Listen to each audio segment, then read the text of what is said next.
Hiya, I'm Jasper, and welcome to your video review for Star Trek Voyager, Season 1. So, as always, I'm going to be good, the bad, and the furry. To start off the furry, a dog makes a notable and important appearance, and then there are several other very, very large creatures that make an important appearance, but not really any anthropomorphic creatures. And I don't feel like little, basically humans and some little alien makeup really count as anthropomorphic. So, moving on. This season was difficult. So I love pretty much all Star Trek. But what I will say is that Star Trek The Next Generation Season 1 was very rough. I think it was the roughest of all 90s Star Trek first seasons. And Voyager was real close to being up there with how rough the first season was. And I think a lot of that is owed to the first few episodes. They just leaned way too hard into the time paradox. They were just one right after the other. So you had the fact that, one episode they got a distress call to go investigate, turns out it was them from the future or the past. And then, basically the next episode, it's like, oh, hey, there's an explosion on a planet. Let's go investigate it. Turns out our investigation of the explosion somehow caused the explosion in the past. And then, oh, hey, there's this, we magically find a wormhole to the Alpha Quadrant, but oh no, right at the very end we learned that it's actually 60 years in the past, so, maybe it doesn't work. So just a lot of that.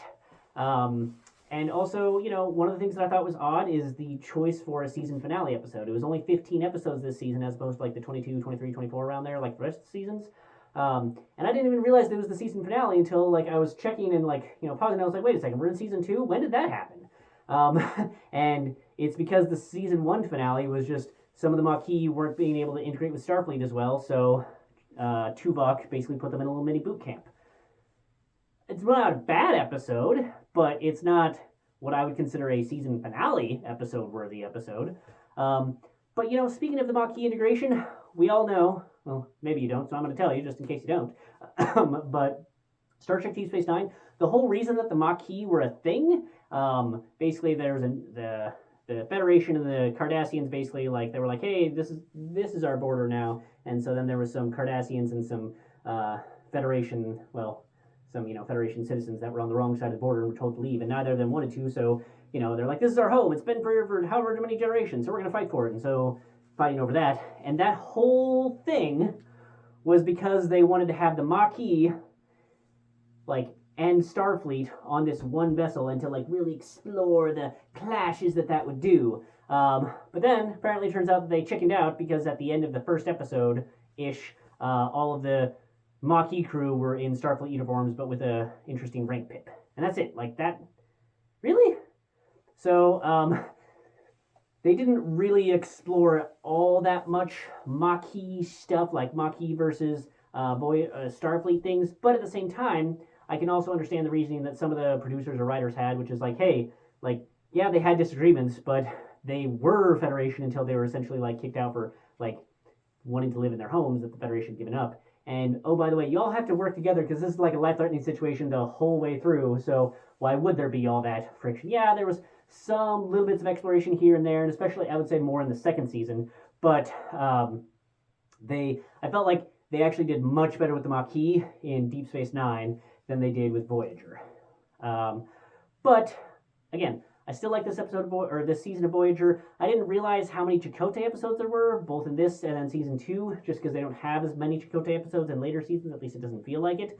But it was interesting, and I enjoyed the refresher about the Chakotay episodes. The thing that I probably liked the least, other than the slog of getting through the first few episodes, which I always dread on my rewatches because of all the time paradox bullshit, is the Tom Paris and Neelix and Kes love triangle. It was aggravating the first time I watched it, and it's been aggravating ever since, because Neelix is just such an annoying, angry, jealous asshole. Just way overly abusively jealous asshole. And then Paris is this scallywag who's just macking on some other dude's chick. Bro, come on now. And then they also decided to throw the doctor in there, been oh hey, he's also in love with her. So everyone's in love with Kes. And there's hey, B'Elanna exists, right? Yeah, she there too, bros. But nope, just completely ignore her and everything else. It was just So it was kind of frustrating to every time I rewatch this, I'm just like, you gotta get through the Neelix episodes where he's an asshole because he does end up being a really awesome character. I do like him in most of the seasons. I like Tom Paris. I like all the characters. I would say that probably my favorite character is Tuvok. Not a whole lot of Tuvok episodes in this season, but I do like them when they're there because Tuvok is always awesome. So with the CGI in this, not all of it holds up. I mean, it's mid 90s CGI, so you get what you pay for. You get the era that you're in. They can only do so much with the exterior shots, especially with some of the creature things. Like that's a bit rougher, but it's not like pixelated. It's just fuzzy. I say kind of out of focus. But I wouldn't call it distracting. But probably because I have a whole lot of nostalgia for this show. So that probably has colored my opinion of it. If you're coming in for a fresh rewatch, the CGI might be a little taxing for you, but what I will say is that they at least do have new and different exterior shots all of the time. And then the interior sets, or the sets set on a world or whatever, they do a good job of just they basically Star Trek had gotten through the certain shade of just solid background color thing that they had in the original series and the initial parts of Next Generation.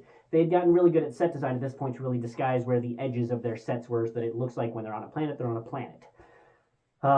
So that's good. Couple of the green screen things are a little rough, but only if you're again, I don't think it distracts too much from the product as long as you appreciate that you are operating within the 90s.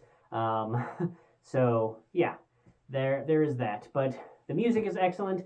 I like the characters and what we get from them, and the captain, of course, is just so badass, and I just love the power of her voice.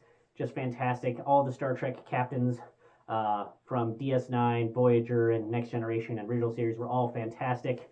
And so I think that this season is worth a watch, if only because if you watch it if you're doing a binge watch, first of all, it's less episodes than the other seasons, but you really get to see some interesting philosophy discussions about what is life. For the episode's emanations, it was fun to see Kim and get to explore what is death and what is the afterlife, and is it exactly what we mean, or how does science define it, and is that really different from religion? So that was fun. And then also the Jetrel episode about the super terrible catastrophic weapon that was used on civilians to end a war. We get the parallels there, and it was interesting to see that, but from a more human perspective, basically the Oppenheimer and random Japanese citizen type of interaction. And then I also, I thought that was an interesting exploration. And then I also liked the Vidian. I did think that there's some things that just, it's more difficult for me to forgive on my ninth watch through, or however many times I've watched through this. But with the Vidian episode, I like the Vidians as characters, and I like the technology and the things that they had to get around. But I remember minor spoilers for later seasons. The Vidians do make further appearances in later episodes, so much later episodes that I wonder how they are still in Vidian space. And because in this season they're hey, turns out your Klingon DNA is able to cure the phage almost. That's great. Okay, but then how is the phage still and maybe I'm just not remembering how the phage is still a thing, but it adapted, I guess you could say. But I just feel they weren't planning on having the Vidians be such a recurring characters that they were for so long in the show. But I did like the overall technology. Yeah, the phaser, scanner, teleporter, transporter thing was a little. We would definitely have higher expectations now, but in the 90s, that was sufficient. But what didn't make a whole lot of sense to me was they're hey, we can make holographic versions of your lungs, but we for some reason can't replicate or 3D manufacture or somehow integrate and put new lungs in you, but we can do a holographic one. And I get that they're going for the iron lung comparison, but they should have done a better job of it. And one last thing about that episode, when the Vidian is scanning everybody to find a compatible lung that their technology is able to adapt, Kess is I'll do it. It's bro, you're no compa. Everyone else here, we can definitely make new lungs for, but you're no compa, and we might not be able to. So, romantic, sure, but take a human lung, have the Vidian adapt it, and then make a new human lung. Boom, everybody's whole. Right? Am I wrong? I'm right. So, yeah, but overall, still a fun episode, or still a fun season. Recommended. I think that there are enough good episodes to make it worth your watch through when you are rewatching, and also to just really appreciate the character development that happens and how the characters change over time. Not nearly as much and not nearly as satisfying as, like, say, the Nog character from Deep Space Nine. Like, you can't ever beat that, or the Bashir and O'Brien. I mean, there's a reason that that's my favorite series, but but it does establish some setups that I unintentionally setups for like further character development in later seasons that I think is worth it. So give this show a shot, and that's really all I have for this one. Did you like it? Did you love the caretaker episode? Do you think that they made the right choice when did Janeway make the right choice in destroying the array? Would you have destroyed the array? Um, any other thoughts that you have on the series? Did you like Jealous Neelix? Did you like the love triangle? But yeah, that's all I have for this one. Let me know in the comments down below. Thanks for coming. Thanks for watching. Hope to see you in the next one. Bye.